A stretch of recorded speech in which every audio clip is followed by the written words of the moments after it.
Oh, yeah. Hello, my friends, and welcome to this, our Week 2 Rotoworld Live. Yes, I know all of you want to know sitting at home. That means you join us once again here for our Week 2 preview show, going through games, going through start-sit questions, going through news items, and I could not do it by myself. I invited 3 other people, but they could not join me, so that's why I turned to John Daigle, Hayden Winks, and Patrick Daugherty.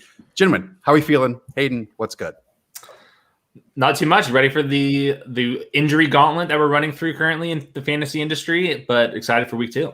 Awesome. The good thing I would say about this week is that I know there are going to be concerns about players who underachieved last week, Terry McLaurin, Deshaun Jackson, Marvin Jones, but I will say they are in the same position as they are last week. Terrific matchups for all. And so although we will receive those questions, nothing changes. We are still very high on that group of receivers.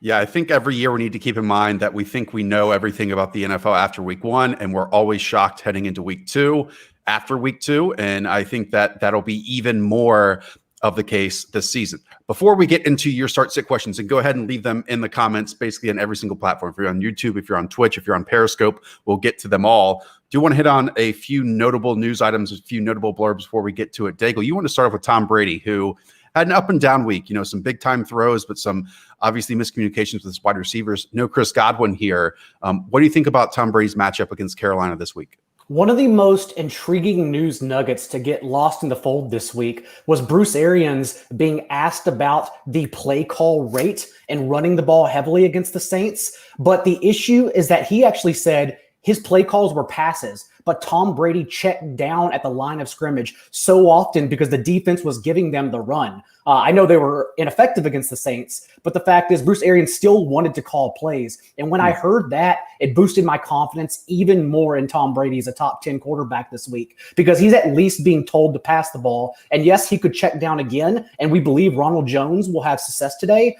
but Tom Brady's looking at a potential 300-yard, 4-touchdown game. Yeah, no Yetur Gross-Matos, no K1 Short. Tampa Bay at home are 8.5-point favorites here. Scotty Miller, Mike Evans, obviously in play. Hayden, want to turn to you here. We know George Kittle is out. George Kittle is the main factor of the San Francisco passing game. Jordan Reed steps in to replace him.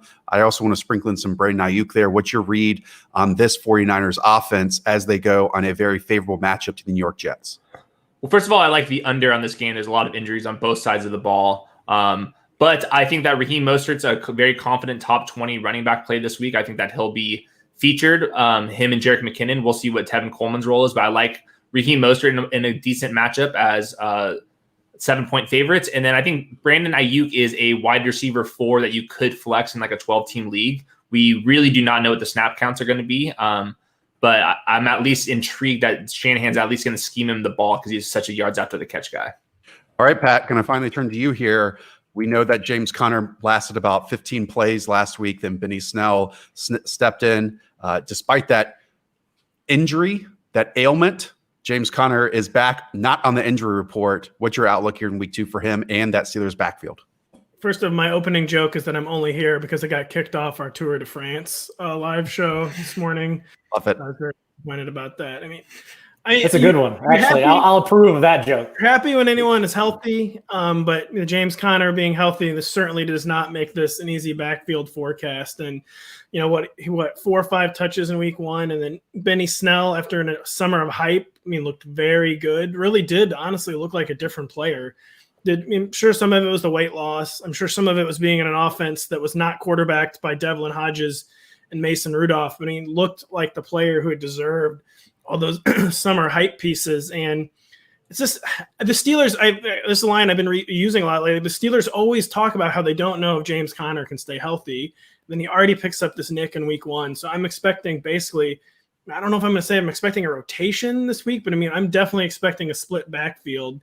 And whereas I thought Benny Snell would be a plug and play top 20 option if James Conner sat, now to me, they're both uncertain flexes where I could see an argument for either one. I have James Conner ranked higher, but a situation where if I have the luxury, I'm trying to avoid it today. And Dave, I want to go here to the first question because noziti has James Conner as a running back 2, potentially be as 2 other options. So let me turn to you for this. Antonio Gibson, James Conner, and I want to mention that James Conner and the Pittsburgh Steelers are 6.5-point home favorites here, or Mark Ingram. It's half-point PPR. Dave, where are you going there? It's still Mark Ingram for me. I am high on Antonio Gibson this week in a game script that suits him well, as opposed to Peyton Barber running nowhere for 10 carries in the fourth quarter like he did last week. But Ingram in one of the highest team totals for the Ravens for the week, and it did dip below 28 points, but Sharps immediately hit it. It should stay around 28.5 because best case scenario is the Texans hang around. Worst case scenario is the Texans don't hang around because the Ravens put up 35 points early. Hayden, am I crazy to think that, I mean, it's not like Antonio Gibson could play less plays than he did last week, but he did see, 11 touches on something like 18 snaps. And in a game where Washington are 7-point road dogs, and most likely a game that should feature at least 45 points, Antonio Gibson, I don't think is the worst type of flex play here this week. Yeah, last week he played zero of the snaps when Washington was winning, but he had a 21% snap or touch share when they were trailing, which is kind of the expectation this week. So I think that his play volume is going to go up. I think that this could be a week where they can kind of really put him out there to see what he has. And I think that he is an okay flex play. Yeah, and the coaching staff kind of talked him up as like mission accomplished too after those 11 touches and those 18 snaps. So definitely some people might have been discouraged, but yeah, I think we all came away kind of reasonably encouraged by Antonio Gibson and like the week one fallout with him. Again, get all your questions in on Twitch, on YouTube.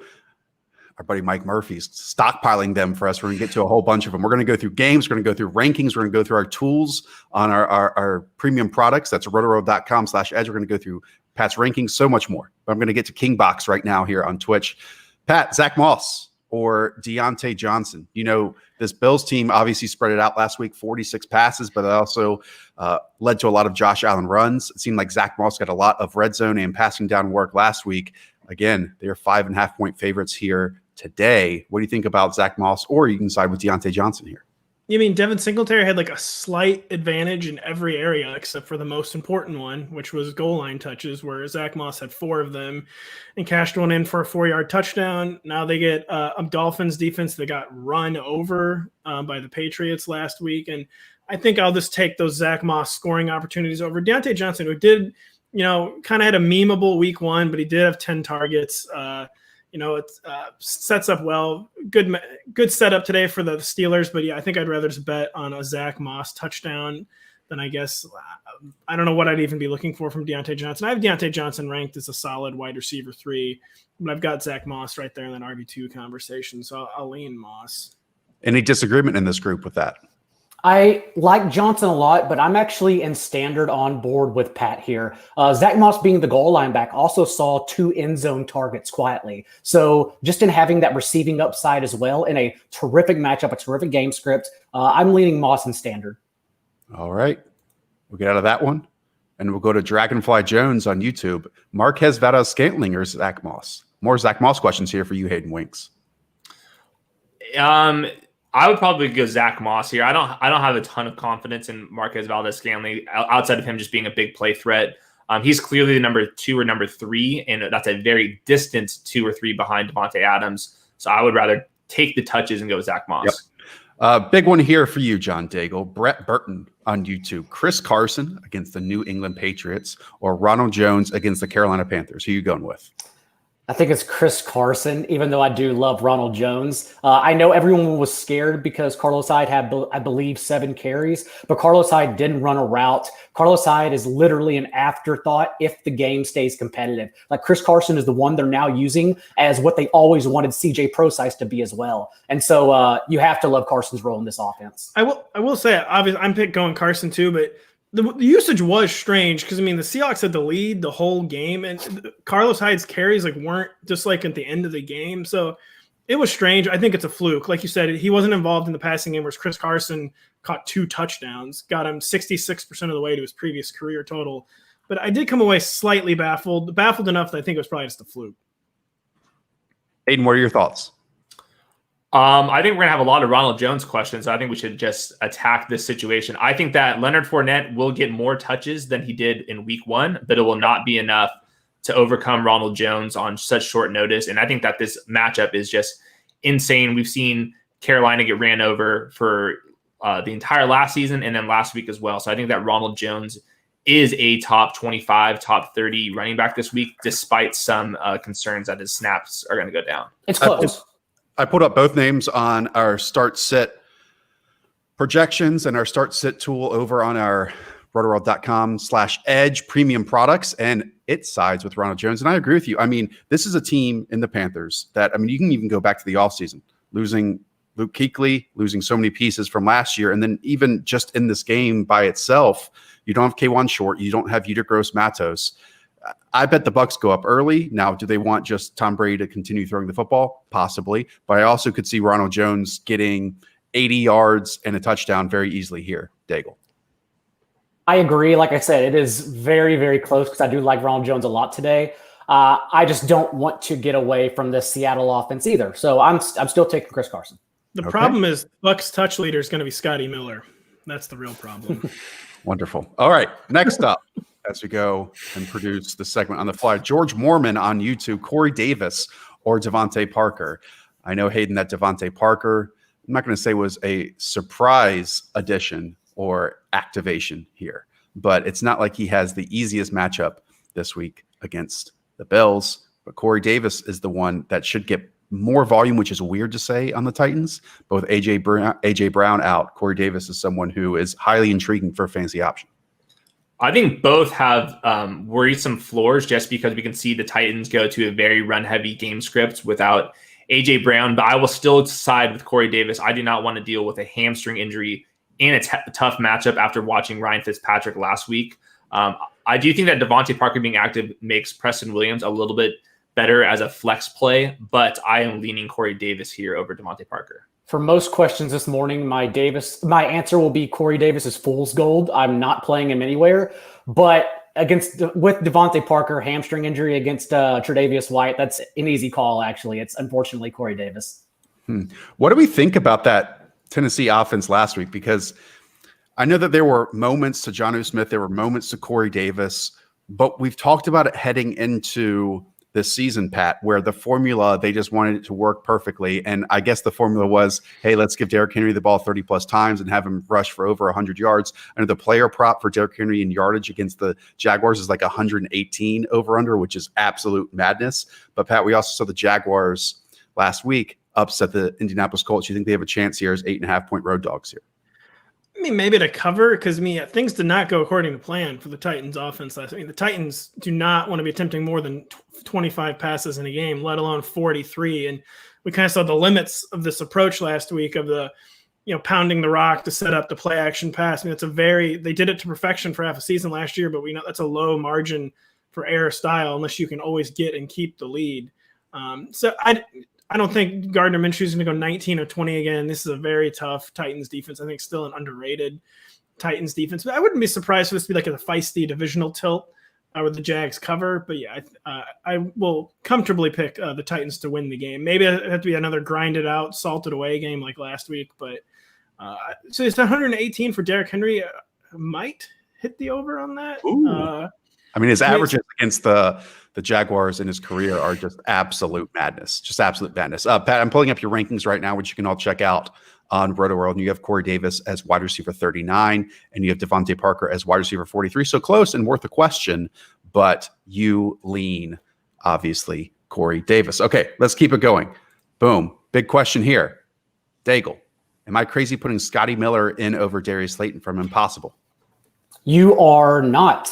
Had Golden Tate been ruled out, I would say you are. But with Chris Godwin out and Golden Tate in, and the Giants working with their full cast on offense for the first time in Daniel Jones' career, it will be interesting to see how target shares shake out. I also like the under in that game, whereas I think the Bucs, as I've said all week, can put up 31 to 35 points. So I want all of the Bucs pieces that I can.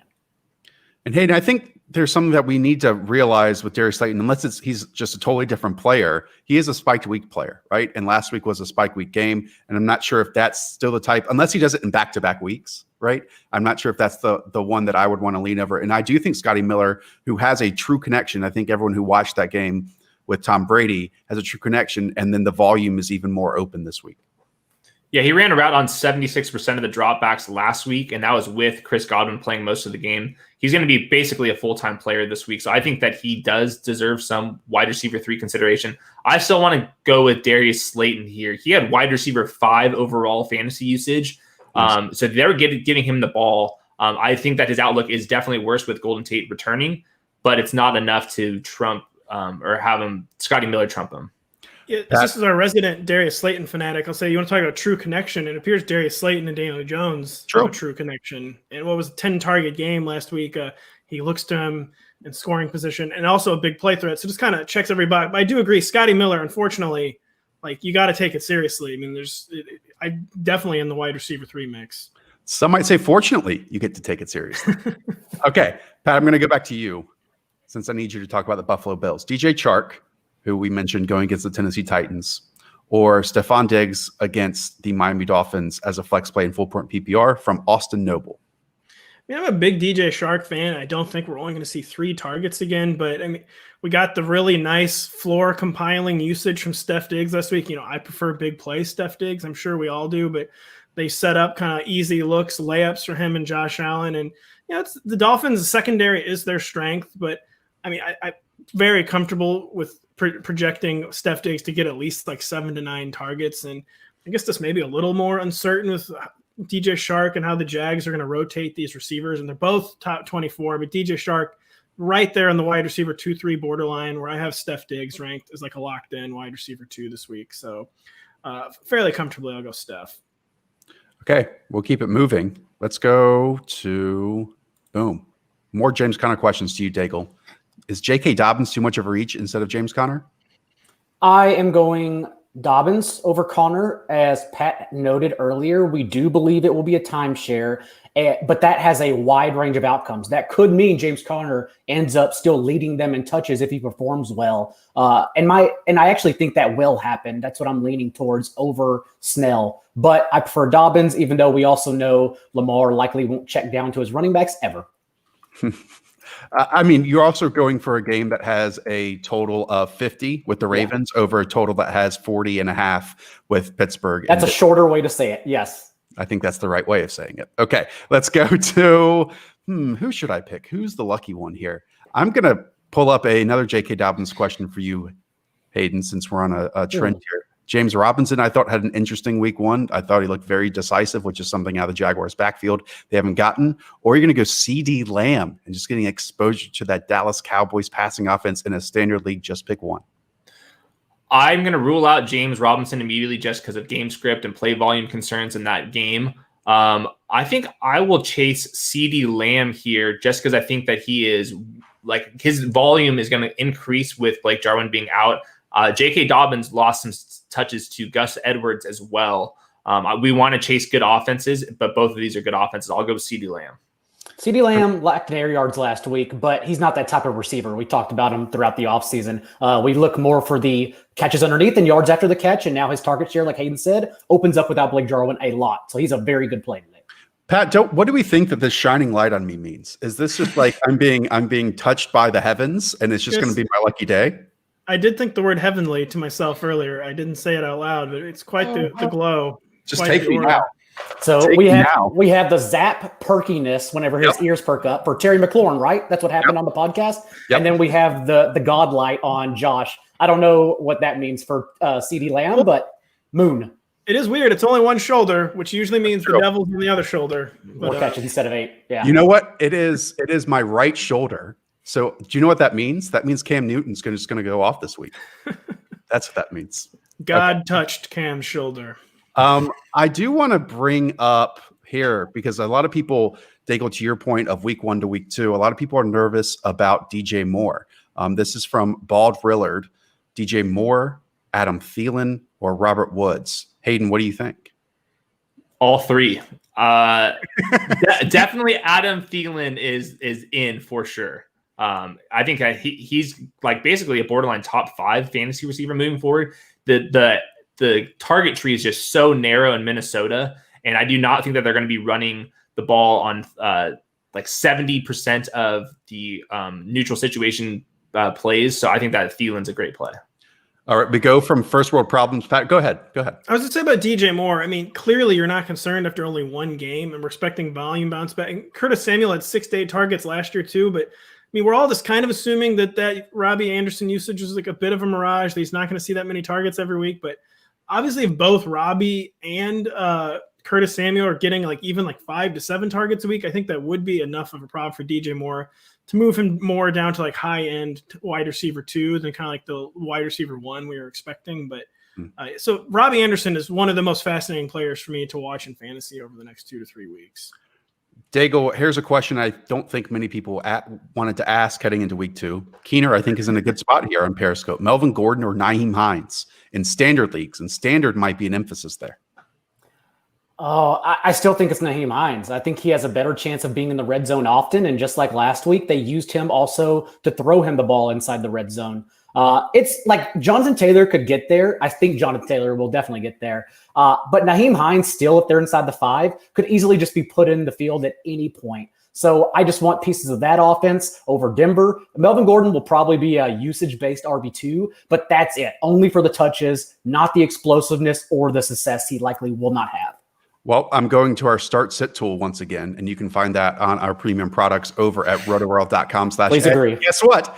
It's 10.2 projected fantasy points for both. Oh boy. Okay. So that means Hayden Wings, you have to split the difference. Who are you going with?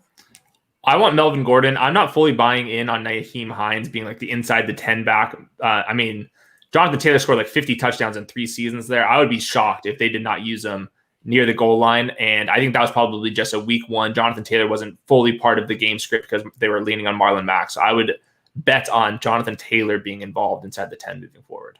Okay, we'll keep it going. Pat, we go from a problem of riches to a problem of the opposite. Frank Gore or David Montgomery in his flex spot. This is from CW1202.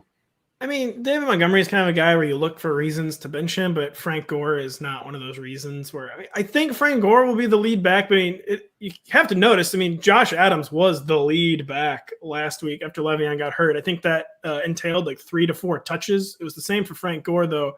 For some reason, Josh Adams kind of had the lead there. And this week, LaMichael Pirine, who the only one I actually am excited about, is active.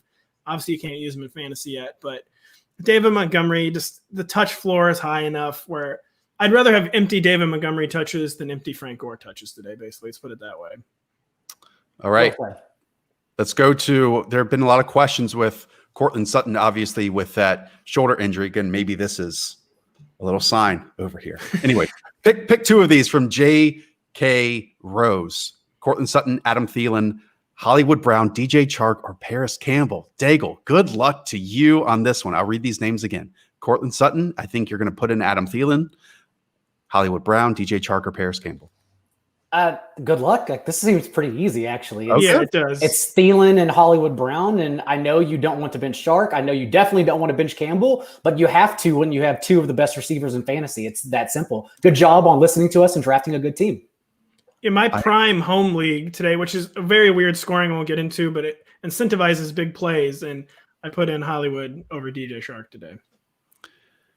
Okay, let's keep it moving. Please tell me, Hayden, Miles Sanders will put up at least 5 points this week. If he's healthy, he's going to smash that. I think that he's not going to get a full workload, but he's going to be the lead back, and the Eagles need him. And they get Lane Johnson back, so I'll take the over on 5 points. Daigle, let's talk about that game because I think it's one of the biggest of the weekend. The Rams are 1-point road favorites here, 45.5 total against Philly. We saw Philly's offensive line just get completely destroyed last week. It was left tackle Lane Johnson. It was left tackle Jason Peters. Right tackle Lane Johnson was out. That just prevented Jalen Reagor, Deshaun Jackson from doing anything. I have both possibly in lineups this week. So tell me how you think that this Philadelphia offense is going to fare against the Rams defense. It was a really bad game plan for them, right? Like for Carson Wentz to drop back and average the most yards per attempt, air yards per attempt, despite having a banged up offensive line. But as Phil Yates shared early in the week, 7 of Wentz's 8 sacks were because he held the ball for over 4 seconds. With Miles Sanders now available underneath, I think it opens up the offense. And I do like Malcolm Brown and Cam Akers, don't get me wrong, but I think it's more of a game script for Jared Goff, for whatever we think is going to happen, to drop back and get heavily involved through the air. So I think it's one of the sneakier shootouts of the entire day. And I like all the pieces. And I love Miles Sanders after a full participation in practice throughout the entire week to come out as an RB1 immediately.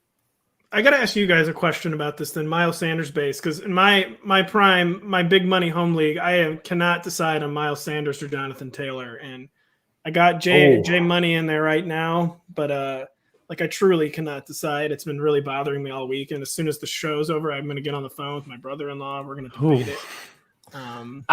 Josh, look up our rankings. I think I put Taylor over, not to give you an activity. I'm sorry. No, I can do it. I can do it. I have Taylor one spot ahead, I believe. I can't remember. So do I. Yeah, they're right by each other. I think Taylor ahead, I believe. Go ahead, Hayden. I think full PPR, I would go Miles Sanders and chase it.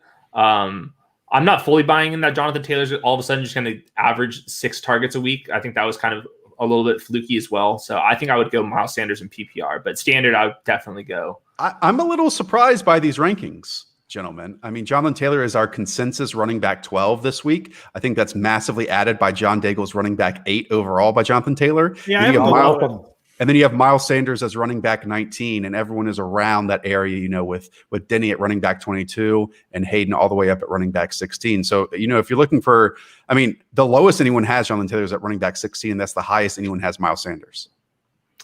So there you go. I got to start. Who's more likely to get 100 yards is what I really need to know. Jonathan Taylor. Jonathan Taylor with 4 carries. That's all I needed here. Jonathan Taylor. All right. Hayden, I want to turn to you for this one.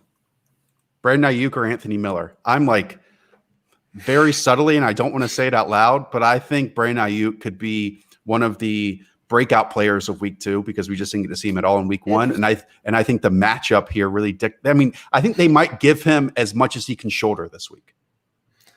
Yeah, it's certainly possible. I just think the range of outcomes is so much wider in a game that could just end up being a Raheem Mostert and Tevin Coleman and running back game focused.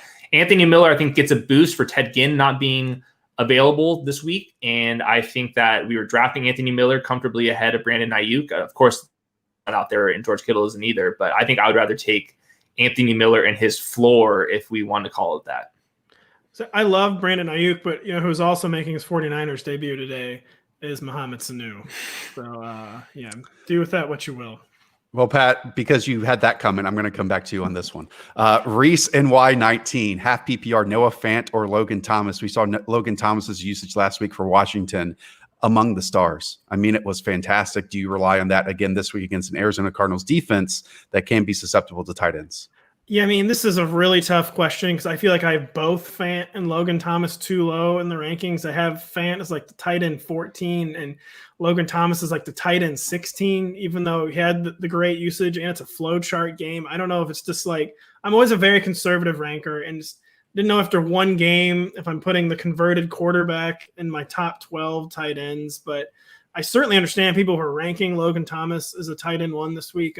Still, neither one of these are offenses we really want to bet on, obviously, but the Broncos, even though Courtland Sutton's coming back, I think they need Noah Fant. He was a monster. He just looked like a monster to me last week. And I guess I'd rather just bet on a player who's real life upside I love so much, but I wouldn't begrudge anyone for playing Logan Thomas over Noah Fant, but I am leaning Noah Fant. Daigle, do you think there's something to with Courtland Sutton missing last week? They needed a real explosive element, and that's why Noah Fant was able to break out? Yeah, but just the target shares alone, we know Fant's most likely, we don't know, but most likely it now decreases with Sutton available. So I'm still worried. I'd rather let that situation play out. I understand he probably is a low end tight end 1, but we know Logan Thomas, we know the usage will be there no matter what. So at least he'll be on the field running routes. That's what I'm going to take here. Yeah, and I'm looking at our composite rankings. Again, you can find these on rotoworld.com/edge. Logan Thomas, Daigle, you have him as the tight end 9. Hayden, you have him as the tight end 10. So both of you are comfortably within that top 12 of the tight end group. Let's keep it moving.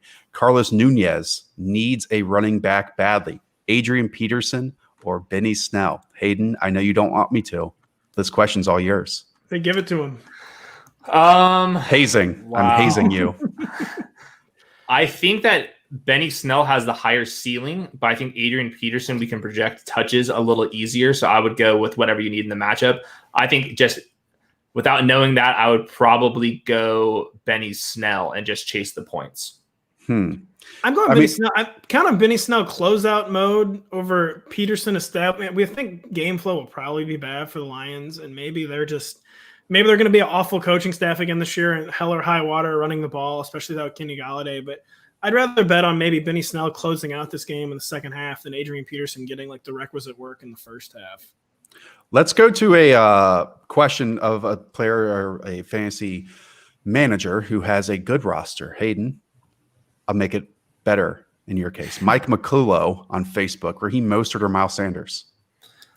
I have both of these as like mid-range, high-end RB2s. I think in a PPR format, I'm going Miles Sanders. In a non-PPR format, I would go Raheem Mostert. I think both of them are decent plays, though. I think Raheem Mostert, we'll learn today if he's going to be a top 15-ish running back moving forward. We just got to pay attention to Tevin Coleman's snap counts. If he's not playing like he did last week, then we can really start pumping up Raheem Mostert the rest of the season. Daigle, to you, since you're Mr. Waiver, and again, we'll have the Rotoworld Football Podcast waiver episode available on Tuesday mornings for you after the recap episode, which will be up tonight, game by game. Hey, Darnold, pick one. Daigle, just one. Malcolm Brown, Nyheim Hines, or Devin Singletary, and it is full point PPR. I still think it's Nyheim Hines. Hayden was right to an extent. Like, Nyheim Hines, I don't think he's the inside 10 back, but the point is he can easily come in and play inside the 10 at any point because at least for this week, this is a timeshare. Maybe Jonathan Taylor solidifies it moving forward, but for this week, Nyheim Hines will be heavily involved in a 50-50 split just like he was supposed to be and was in week 1. I think the analogy is a good one. It's Melvin Gordon role versus the Austin Eckler role. I don't think that Nyheim Hines is nearly as good as Austin Eckler, but I think that's kind of how you treat both of these backs. Okay, let's keep it moving. Pat, to you, Johnny John Johnson, which I really hope that's his real name. I mean, I so hope that's your real name. Just one running back out of these, Pat. Leonard Fournette, Latavius Murray, James White, or DeAndre Swift? Ugh, man, I'm going to go with the worst possible answer and say Jimmy James White. Just because it was not an impressive week 1. But, I mean, these targets have got to go somewhere. The Patriots offense is going to have to open it up more this week to keep up with the Seahawks. I mean, even if they kind of put the lid on the Seahawks offense, we're going to have to see more. We're going to see over 20 attempts for Cam Newton today. And I think a bit of a James White bounce back is in order. Daigle, I think this one comes down to James White or DeAndre Swift. Maybe I'm wrong. Correct me if I'm wrong. But obviously the Patriots are 4-point road dogs in Sunday Night Football, and Detroit are 6-point road dogs to the Packers. And if we saw Adrian Peterson look great in that backfield last week, but if game flow was any indication and still DeAndre Swift was used last week, I'm going to side with DeAndre Swift in this equation. In the Lions' best case scenario game script last week, DeAndre Swift still led their running backs with 44% snaps from the backfield and 5 targets. And just think how we would be talking about him if he didn't have 2 drops, let alone the last drop that was the game-winning touchdown. So if we think the Lions are going to be trailing a lot against this explosive Packers offense, it has to be DeAndre Swift. It has to be. Hayden, we got a Sammy Watkins question, so that means it's only intended for you, Mr. Fancy Pants. You're these names today. Real name names as well. Today. Yeah, I heard this on your birth certificate. Show it. Okay. PPR Flex, Darren Waller, Sammy Watkins, or Marvin Jones. Where are you going, Hayden? This one is kind of easy for me. I'm going Marvin Jones. I am buying the target share going back to him more so than it was last week. I don't think that they can give Quintez Cephas 10 targets and 129 air yards again. I think that Marvin Jones has been a good player for multiple seasons. He has good chemistry with Stafford. I think you can just chalk up last week as being kind of just an indifferent week, and I would be buying Marvin Jones in the Lions trailing a bunch this week. I'm guessing this is a DFS question, Daigle. Prince M on YouTube. Dak Prescott or Russell Wilson? Who are you rolling with this week?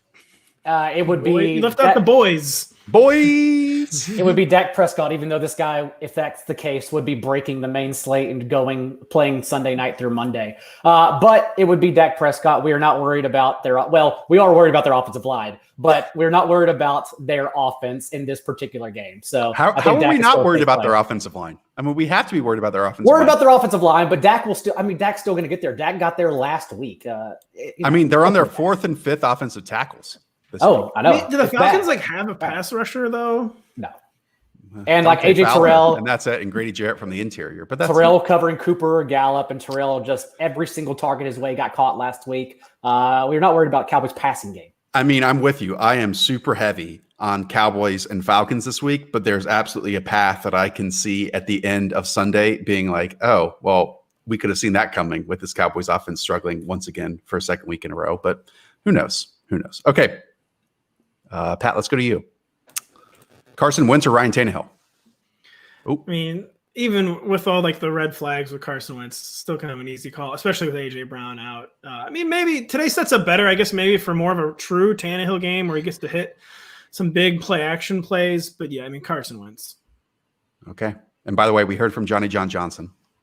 Thanks, fellas. It's not my full name, by the way. It better be. Change it right now. Since you mentioned Marvin Jones, Hayden, do you think Scotty Miller is a better player, or is it still Marvin Jones?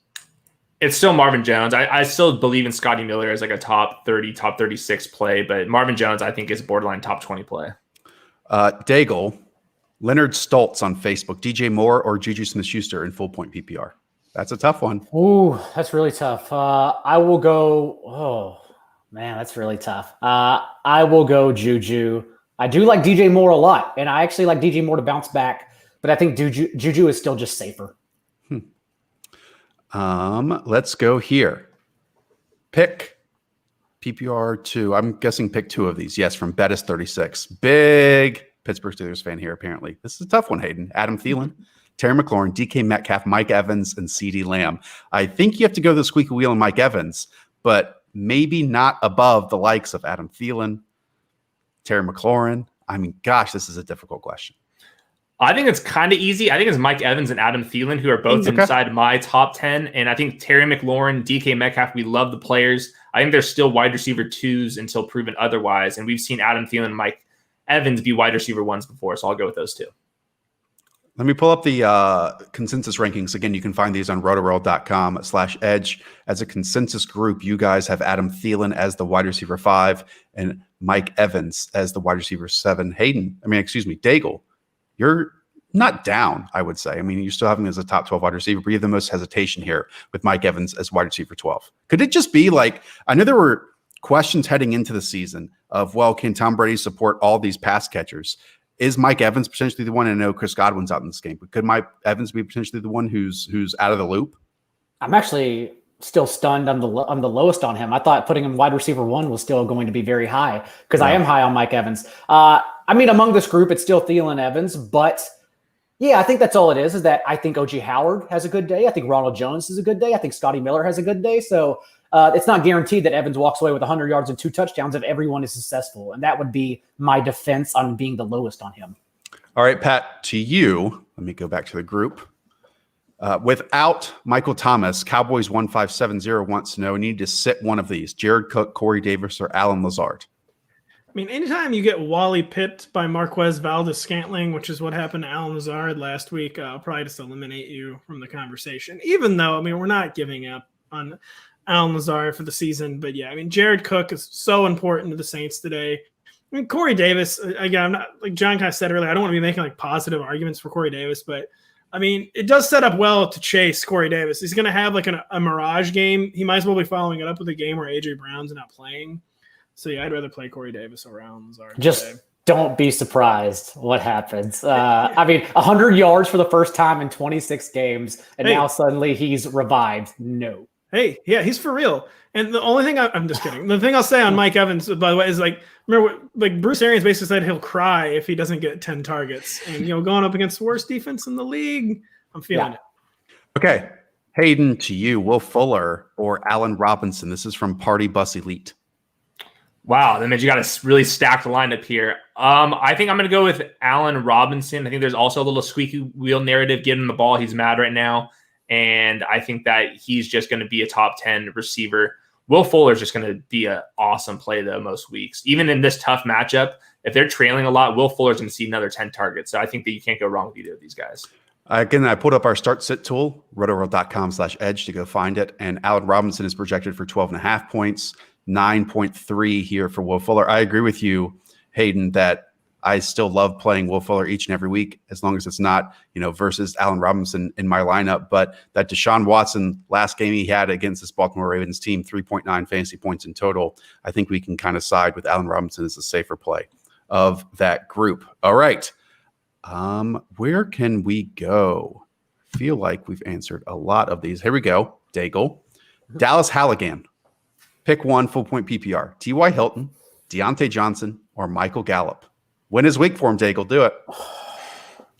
I think it's T.Y. Hilton over Michael Gallup, even though, like we said, we still like the Cowboys offense, but their injuries are enough to at least be somewhat concerned to play the safer option. We would not be talking about T.Y. Hilton today if he caught one of the 2 extra targets he had on that final drive. He just dropped both of them. So yeah, T.Y. Hilton today. Home in the dome versus the non-existent Vikings secondary.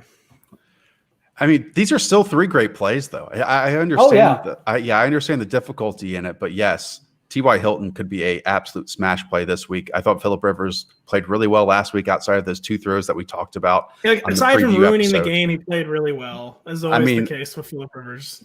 He did. He has supported great fantasy plays in the past, and I think he's going to do it again with Paris Campbell, T.Y. Hilton, and Jonathan Taylor, and Nyheim Hines all season long, which I think is Phil Rivers is the ultimate. How was the play, Mrs. Lincoln quarterback? Amazing until the single most important moments. We haven't mentioned Michael Gallup a lot, Hayden. I know a lot of people get nervous because this Cowboys team, one, we talked about the offensive line questions, but they have Amari Cooper, they have CeeDee Lamb, who should do even better without Blake Jarwin now, and they have Michael Gallup. That's a lot of mouths to feed. And FF Dayvault wants to know Michael Gallup and half-point PPR against Tyler Lockett this week. Yeah, I think these guys are basically in totally separate situations. Tyler Lockett and DK Metcalf had 91% of the Seahawks air yards last week. It's a very concentrated target share. And then you have Michael Gallup, who's in a much better offense and matchup this week, but he's facing a lot more competition. I'm going to go Tyler Lockett. I think that DK Metcalf has the tougher matchup against the Patriots this week. So I think that Tyler Lockett gets a slight boost here, but I think both of them are top 24 options. All right, let's go into the dungeon of these picks. Some people are having some issues. Let's help them out. Go Bird 17 for his running back 2 spot, Pat. Antonio Gibson or James White? I think you already answered James White here. Yeah, I mean, 2, I'd rather, my heart definitely says Antonio Gibson, but I think it sets up for like kind of a classic 670 James White receiving day today. And I guess I'll bet on that instead of like an expanded Antonio Gibson role, which I think is probably coming, but I just feel like you have to play James White today. Dago, in the battle of injured wide receivers, Rip City Cowboys, Devante Parker or Cortland Sutton, who you going? Can we leave this battle alone? Cordy. It's Cordy. Is it Cordy? Okay. Yeah. It's cool. I think he's right. Even though Cordy's going to play like 15 snaps, you better hope one of those is a touchdown. Okay. I mean, is Devante just like a sacrificial lamb today? Maybe yes. To occupy coverage. The Dolphins are a sacrificial lamb today. That's true. Good point. Hayden, to you, Hayden Hurst or Dallas Goedert? We saw Dallas Goedert be a main feature last week, and we saw him, break out in 2019. The only question is if he sees more targets than Zach Ertz, if they split them evenly, and how that's going to handle week in and week out, because we know Hayden Hurst is the main tight end for the Atlanta Falcons. I think Miles Sanders returning is bad news for Dallas Goedert, especially if they get Deshaun Jackson and Jalen Reagor to play more snaps. I think that Hayden Hurst is in a much better matchup than last week. I think we're going to learn that the Seahawks are the toughest team against tight ends just because their linebackers are legit and their safeties are legit. And the Cowboys are missing Leighton Vander Esch, and they were already 30th against tight ends last year. So I think that this is Hayden Hurst. Pat, another tight end question. Jonnu Smith or Chris Herndon, who might see 27 targets today? I'm going to say whatever I don't have. I think I have Herndon ranked higher, and I do. I mean, don't love the matchup for Chris Herndon, and it wasn't like an overly impressive game last week, but he still got 7 targets. I mean, and who's Sam Darnold going to throw to? Like, he has to throw to someone. They love Chris Herndon. I mean, I think the path for 8 to 10 targets is like very realistic for Chris Herndon today. I think you have to jam him in the top 12. Whereas Jonnu is still just right outside. But yeah, I'm going Chris Herndon. All right, let's end this with a big picture question, if I can find it. Yes, right here. Aaron Rodgers or Russell Wilson, John Daigle? It would have to be, oh my God, why are you doing this to me? Don't lose it. I think it's Aaron Rodgers. Is it Aaron Rodgers? I think it's Aaron Rodgers. Look, 6 point favorites at home, a higher total in 49.5, and against a Lions team who might be adding Jeffrey Okudah, but he most likely struggled during training camp. Like, they were glowing reports like they were with CJ Henderson and a few of these other rookies. And what we saw with Aaron Rodgers last week, it's not like that was the first time we've ever seen that with Aaron Rodgers. We just hadn't seen it in a couple of years. I just think he's a more decisive passer on his first and second read instead of trying to make big plays every single time. I absolutely think Aaron Rodgers can do that in back-to-back weeks, that same exact performance. When I heard 6-point favorites at home, I just immediately pictured 13 Jamal Williams carries for 48 yards, kind of like ruining the whole thing. I'm going with week 2 of Russell cooking class, but I wouldn't begrudge anyone for going Aaron Wilson. Aaron Wilson, real person. Well, it is. He's a beat writer. All right. He's the man on the transactions every day at 5 o'clock. All right. That's going to do it for us here on Rotoworld Live. Again, I want all of you to go right now to your phones, download the Rotoworld Football podcast. We have a game-by-game recap that will be in your mailbox, in your inbox, in the morning on your podcast feed. Rotoworld Football Podcast. Also want to direct you to our premium products if you like our composite rankings. That's rotoworld.com/edge. And Pat's front of site rankings. Just go over to the site right now, rotoworld.com. So for John Daigle, for Hayden Winks, I am Josh Norris. We'll talk to you tomorrow. Up the Villa, everyone. Have a great day. Good luck. Go Jets.